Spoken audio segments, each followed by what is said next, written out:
네, 워싱턴입니다. 네, 지금 미국 인플레이션의 가장 큰 요인이 휘발유 가격이라고 할 수 있겠는데요. 지금 바이든 대통령이 물가 잡기에 총력을 기울이고 있다고 하는데 이 미국의 기름값이 또다시 역대 최고치를 경신했다고요. 네, 휘발유 소비자 가격이 또 역대 최고가를 기록을 경신해서 인플레이션 압력을 가중하고 있습니다. 현재 미국의 휘발유 평균 가격 갤런당 4.374달러로 집계됐습니다. 1년 전보다요 47.4% 급등한 겁니다.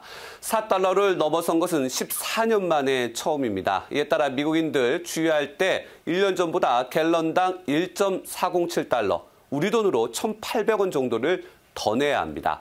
석유 제품 가격 급등의 배경, 러시아의 우크라이나 침공에 따른 글로벌 에너지 시장이 불안하기 때문입니다. 미국 등 서방의 대러시아 제재 우려로 서부 텍사스산 원유 WTI 가격이 배럴당 100달러를 돌파해 130달러 선까지 넘나드는 것이 소비자들에게 직접적인 타격을 주고 있습니다. 문제는요, 앞으로 이 원유 가격이 떨어질 기미가 보이지 않는다는 겁니다. 원유 가격 상승과 노동력 부족 사태가 맞물리면서 미국의 휘발유 가격, 이 오름세는 당분간 계속될 가능성이 커 보입니다. 네, 이러한 인플레이션 대책과 관련해서 바이든 대통령이 뭔가 액션을 취하지 않을까 싶은데 지금 일부 중국산 제품에 대한 관세를 완화하는 방안이 논의 중이다라는 말이 들려왔습니다. 어떤 내용일까요? 네.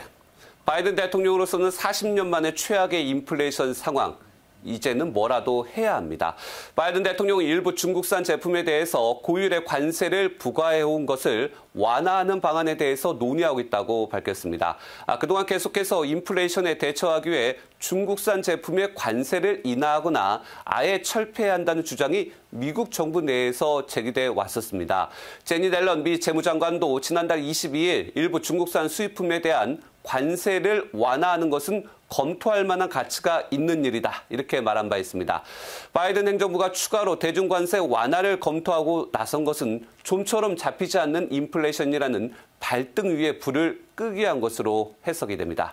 바이든 대통령 오늘도 인플레이션 문제가 자신의 국내 최우선 과제라고 강조했습니다. 바이든 대통령은 인플레이션이 현재 우리의 가장 큰 경제적 도전이라고 생각한다며 중앙은행인 연방준비제도 FED가 제 역할을 해야 하고 그리 할 것이라고 말했습니다.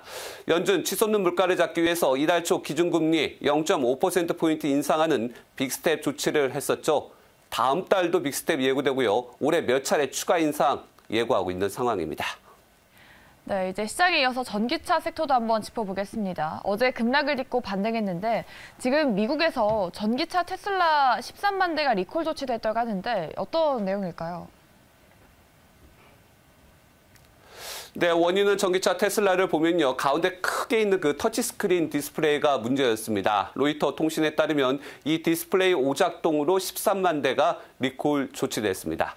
미국 도로교통안전국은 테슬라 내부 중앙에 설치된 터치스크린 디스플레이가 필요 이상으로 과열되는 결함을 발견해서 리콜 조치했다고 밝혔습니다. CPU, 그러니까 그 중앙 처리 장치 과열로 스크린 뒤쪽의 카메라하고 경고등, 그리고 다른 정보가 표시되지 않는 오작동이 발생을 했다는 겁니다. 리콜 대상은요, 2021년과 2022년 생산된 전기종으로 이들 리콜 차량에 대해서는 테슬라가 무선 소프트웨어 업데이트를 제공할 예정이라고 합니다. 지난달에도요, 트랙 모드에서 속도 단위가 표시되지 않는 걸 결함으로 발견을 해서 미국에서 테슬라 세계 기종 4만 8천 대가 리콜된 바도 있습니다. 네, 테슬라 얘기 나온 김에 짚어보겠습니다. 지금 CEO인 일론 머스크 얘기도 해볼까요? 얼마 전에 트위터를 인수했었는데 트럼프 전 대통령의 트위터 계정에 대한 영구정지 결정을 철회했다고요. 네, 트럼프 전 대통령 트위터 계정은요, 지난해 1월 6일 그 지지자들의 의회 난입 사태 직후에 그 폭력 행위를 선동할 수 있다, 이런 이유로 영구 정지된 바 있습니다. 이후에 트럼프는 계정 복원을 요청하는 등 소송을 진행해 왔는데 이 트위터 계정을 머스크가 철회하겠다, 이 규정을 철회하겠다고 밝힌 겁니다. 머스크는 트위터의 트럼프 계정 정지, 오히려 정치적 우파들 사이에서 그의 견해만 증폭시켰다며 도덕적으로 잘못됐고 완전히 바보 같은 조치였다고 말하기도 했습니다. 머스크는 자칭 표현의 자유 절대주의자로 440억 달러, 우리 돈 56조 원이 넘는 규모로 트위터 인수 거래를 성사시킨 바 있죠. 이 트위터의 콘텐츠를 규제를 비판해왔고 표현의 자유가 보장되는 플랫폼으로 전환하겠다. 그동안 몇 차례 공언한 바 있습니다.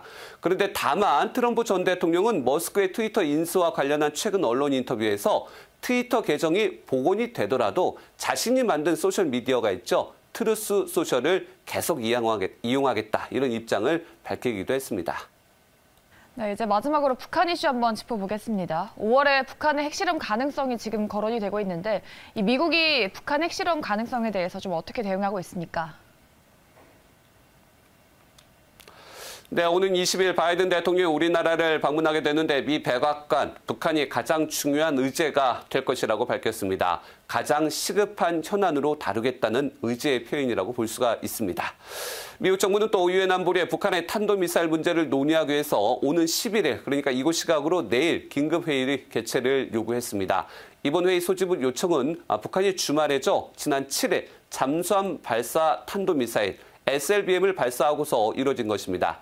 하지만 추가적인 대북 제재, 그리고 중국과 러시아가 반대를 하고 있죠. 그래서 큰 난관에 부딪혀 있는 상황입니다. 특히 미국은 말씀하신 대로 북한의 5월 핵실험 가능성에 무게를 두고 있는데 바이든 대통령의 방안을 겨냥한 것이라는 분석이 우세합니다. 북한이 만일 7차 핵실험을 하게 된다면 윤석열 정부 시작하자마자 남북, 북미 관계의 강대강 대치 국면 불가피할 것으로 보입니다. 지금까지 워싱턴에서 전해드렸습니다.